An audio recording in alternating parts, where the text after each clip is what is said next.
My name is Jack Grundstrom. I'm a lifelong resident of Rowley and a third-generation clam digger right here in Rowley. I worked in various industries throughout my working career, and 10 years ago when I retired, I started working on the clam flats. What we're about to look at here now is this year's public propagation program for the town of Rowley. These are capture nets that we put down and capture small clam seed floating in the river, and then the net stays over and protects them through the summer, and then in the fall we take the nets up. In about 2 years, a year from next spring, these clams will be ready to harvest. These nets are basically 8 feet wide and about 35 feet long. They're buried in the ground. The edges are buried down 8 inches so that green crabs won't get underneath the edges, and that's what protects them through the season. This floats down the middle of the nets. That floats the nets up when the tide comes in, and that's how they get up into the water column where the seed can catch onto them. We've had very good luck with this type of propagation. But it's a matter of lighting, you know, but can you see all those holes down underneath there? Every one of them is a clam. We've had as many as 1,500 per square foot. So we've had to thin out. We like to get them down to about maybe 50 per square foot. That's when they can grow good. We've had probably 5 to 6 years of good clamming and up as high as 20 years of not very good clamming. What we've been trying to do with the nets is to raise up the center of that cycle and get it at least halfway up to the top so that we're never almost completely without clams.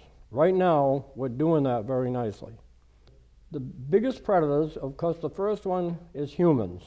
Over the years, we've had different predators from the sea that would destroy our clam flats. The first I remember was cockles, which are big snails, and they would wipe out a clam flat very quick. The second one was horseshoe crabs, which went on for years. Then the next one was green crabs, and this is the one we're fighting right now.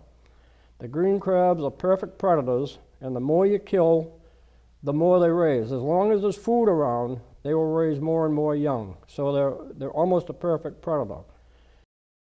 ×7 market multiplier on clams, so that whatever the clam digger earns, there's 7 times that goes into the local economy through other things, the shucking of the clams, the gas for the outboard motors, the ice to ice them down, and all that sort of thing. Rick, this young man is John Grundstrom, alias Gump. Yeah. He's a lifetime clammer in Rowley and a 4th generation clam digger in Rowley. Yeah. And very likely the top digger on the North Shore. Those Newbury guys might try to tell you different, but we know.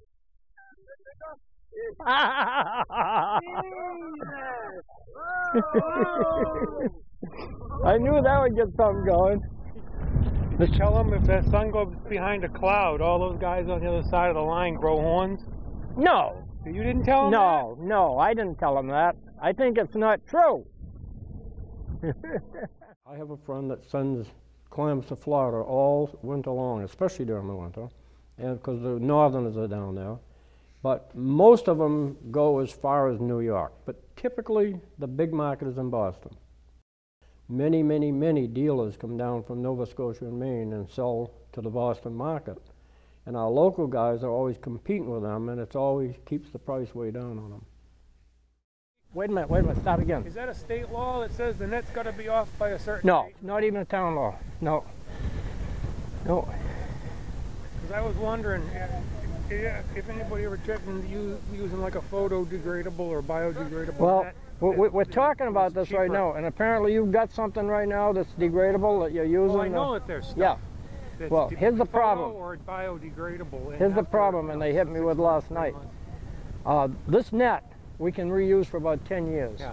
Now it's not it's cost, because that other net you put it down, it's gone. However, if you can't get them taken up, then you've got to find some other way to do it. And it's coming to that point, because Dan's getting to a point where he can't take them up anymore. Yeah. The first thing, it has to catch seed. Yeah. You know, if it doesn't catch seed, it's not worth a nickel. And then second, how long does it take to go to hell? Yeah, so what do you figure, 2 years is what it takes the clams to grow? Well, we probably want to protect them for about 5 to 6 months. Yeah.